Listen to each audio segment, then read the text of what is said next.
Let's go back to 1901 when the German Navy went to a chemist from the University of Berlin in Germany, guy by the name of Wilhelm Norman.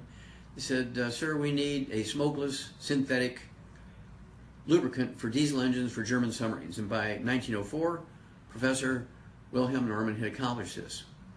After the First World War was over, they didn't need it anymore, so he was allowed to sell his patent to a British soap manufacturing company in the 20s, and he couldn't, or they couldn't sell their soap, even though it was a great quality soap. They couldn't sell it because everybody's making their own soap. So to make a long story short, by the 40s, they sold this patent to Procter & Gamble in the United States, great company, and they couldn't sell their soap because everybody's making their own soap. I can remember in the early 40s making soap with Grandma and Mom and myself in the early 40s.